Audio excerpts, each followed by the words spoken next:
Every support ticket your team answers by hand costs you around $6 in labor, whereas HubSpot's Customer Agent now resolves those same tickets for only 50 cents. We're on the Fuze elite HubSpot partners, and we've spent over a decade setting up HubSpot for teams just like yours. And today we're breaking down the HubSpot Customer Agent, which is AI support that only charges when it works, so you can reduce labor costs and improve business efficiencies. Okay, let's jump in. First, a misconception to kill. The customer agent is not a chatbot. Chatbots run on decision trees, which means unless the client types the exact right keyword, the bot breaks and then dumps the customer on your team. How the customer agent differs is it reads intent behind a message. So a customer asking about getting my money back gets your refund policy, even though they never typed the word refund. And it can't answer from the open internet. It only answers from content you approve with a citation showing exactly where the answer came from. This agent lives inside Service Hub, connects to 9 channels, including but not limited to live chat, email, WhatsApp, and SMS. And because it sits right in your CRM, it knows who it's talking to, has access to their history, tier, open tickets, and other info. So that's what it is. And guys, if you're finding this video helpful, please give us a like and subscribe. And now let's talk pricing. Most AI tools charge per message, whether the AI helped or not. But on April 14th, 2026, HubSpot switched their customer agent to outcome-based pricing, which means you pay 50 cents or 50 credits only when a conversation is resolved. And resolved has a strict definition. The agent shares a source or completes an action and no human escalation or negative feedback within 72 hours after its last reply. Otherwise, you don't get charged. And when it comes to business impact, the numbers don't lie. Now, straight from HubSpot's Q1 2026 earnings report, the agent now resolves 70% of support conversations on its own across more than 9,000 deployments, up from 20% a year earlier, with some customers passing 90%. And guys, before we jump into the setup, we've actually put together a HubSpot Customer Agent deployment checklist with a step-by-step configuration guide for the customer agent, along with a workbook giving you a phase plan to set up everything we're about to cover. So grab it now, follow along, or save it for later to review. Link is in the description below. Now, to understand why we're going to configure the agent in a certain way, you need to understand how the data model works. So here's our 5-step loop to keep in mind moving forward. Step 1, understand. The agent interprets what the customer means, not what they typed. 2, ground. It searches only your approved content and attaches a citation. If there's no approved source, there won't be an answer. 3 is personalize. It checks the CRM record, pulling data like their customer tier, order history, open tickets, and then personalizes the reply to that specific person. 4 is decide. This is a confidence check with 3 outcomes. Answer with the source, ask a clarifying question, or hand off to a human. And 5, act or resolve. It can execute real tasks like looking up an order, triggering a password reset, or transferring a full conversation context to your inbox. Keep that 5-step loop in your head moving forward. And now let's make sure you have what you need to start building. So before you build, we need to check these 5 requirements. Number 1, you need the right subscription. Service Hub Professional or Enterprise, the customer agent is not on free or starter tools. And the great thing is both of these tiers include monthly credits, so your first resolutions are already paid for. 2 is access. Customer agent editor permissions and an assigned seat for whoever needs it is needed. If it's your first agent, HubSpot currently offers a free access period, value proven before credits kick off. 3, content the agent learns from.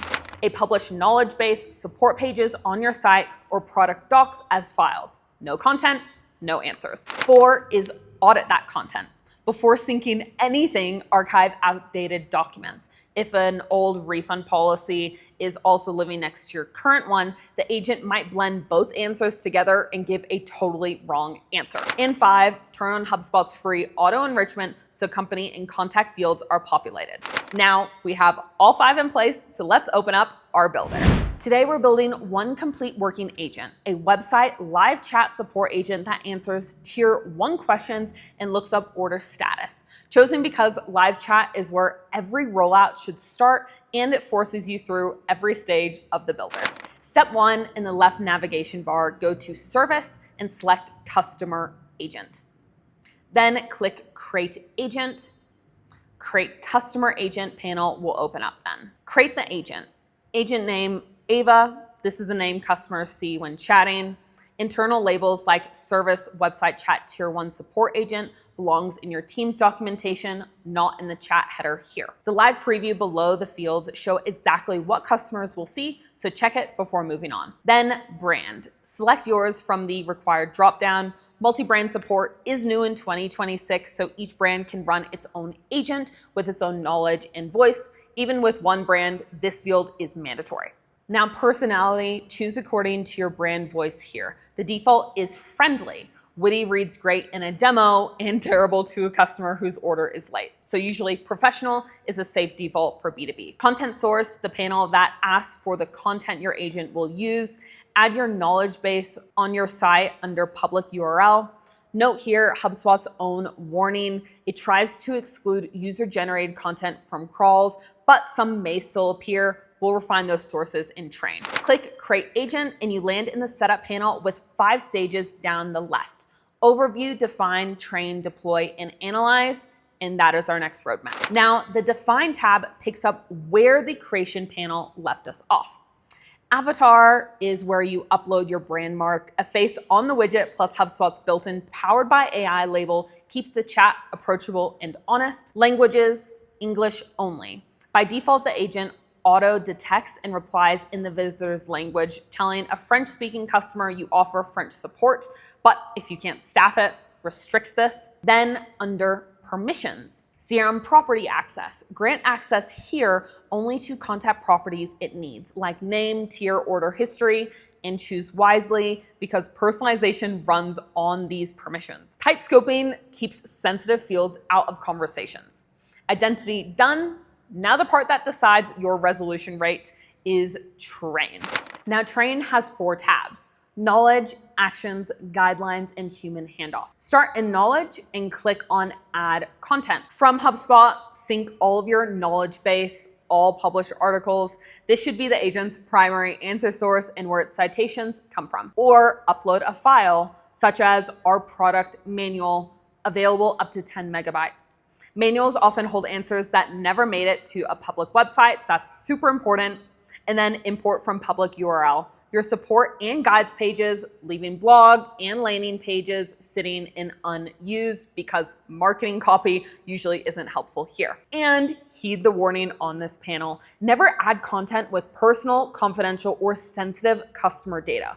Everything you add can end up in a response and private sources get used without being cited. Elite partner tip here, don't upload the same file to every agent. Bundle them into one knowledge vault, which means you just need to update it from one place and every connected agent updates instantaneously. Now the agent knows your content, let's give it actions. Actions connect the agent to external systems so it can do things like check an order, reset a password, go to Actions, click Add Action. Action name, order status lookup. Connected to our store's order API, this is a smart move since Whereas My Order is e-commerce high volume ticket focus, automating it removes an entire category. Action prevention level, match email, order details only go to the verified contact who owns them. Next, trigger phrases like where is my order, track my package. These prime the intent recognition to fire the action instead of searching articles. And remember the pricing rule. A completed action counts as a resolution. So this is where the 50 cents earns itself. Next, guidelines gives you 4 fields. Fill them like you're onboarding a new hire, not writing a mission statement. Remember, you can always use templates for the most common scenarios. Boundaries set. Last Train tab. What happens when the agent should step aside? Now, some triggers are built in, can't answer, visitor asks for a human, so it pauses the agent. For remaining scenarios, you can configure handoff guidelines like handoff immediately at any sign of frustration and for a refund above X dollar amount. Customers should never feel trapped in a loop with a bot. And handoff process. It defaults to no handoff process. So click Edit Handoff Process and you'll be able to choose between a live handoff to a human agent, a sync handoff to a human agent, or no handoff at all. We recommend routing to a support inbox. A handoff with nowhere to go is a dead end, and dead ends show up as negative feedback. Now, our agent is configured, but we are not going live yet. Testing is next, and it is not optional. Click Test Ava. Top right, always available to simulate conversations without consuming credits, so make sure to use this. And heed the warning. While testing, the agent can perform real actions like updating records. So, the draft live toggle. Draft means test your unpublished edits. Live, test what customers currently get. Compare the two before you hit publish and never push a guideline change blind. Test a CRM contact, a designated test contact, not a customer. This is the one way to verify personalization and confirms the contact's real data. In the Testing Insights panel, open it on every test. It shows which document the agent cited and why, an X-ray of its reasoning.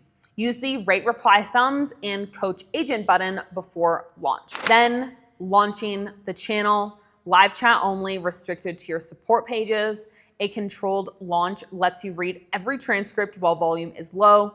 Scale to email and WhatsApp only once the resolution rate is stable. Email is your highest volume channel, so save it for when the agent has earned it. Then run over 48 hours monitoring these things. Read every transcript from the first 2 days. Flag unexpected handoffs. Each one is a gap in your knowledge base or guidelines.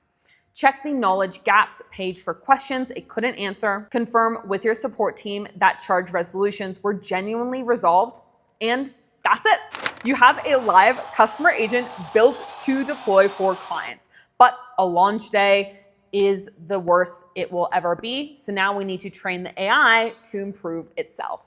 And guys, if you're on HubSpot's professional or enterprise tiers and you want someone to audit your customer service and AI agent setup, identify which of those features apply to your portal and show you how to configure them, we offer free 30-minute consultations for business serious about taking advantage of HubSpot's full capabilities.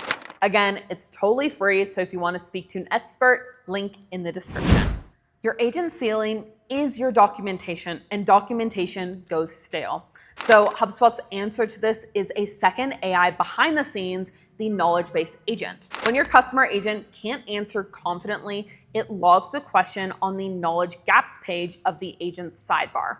So in the background, the knowledge base agent scans your closed tickets, and when it spots at least 5 similar issues your reps resolve the same way, it drafts a help article for those real resolutions.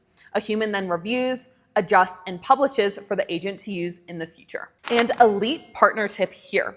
Book a recurring 30-minute weekly review, analyze reports for performance, and the knowledge gaps page for what it couldn't answer. And that is your prioritization list for climbing from 70% to 90% resolution rate. Guys, our AI now improves itself, so the last thing standing between you and results is not doing what most teams do wrong. So here are 3 mistakes to look out for. Mistake number 1 is contradictory content.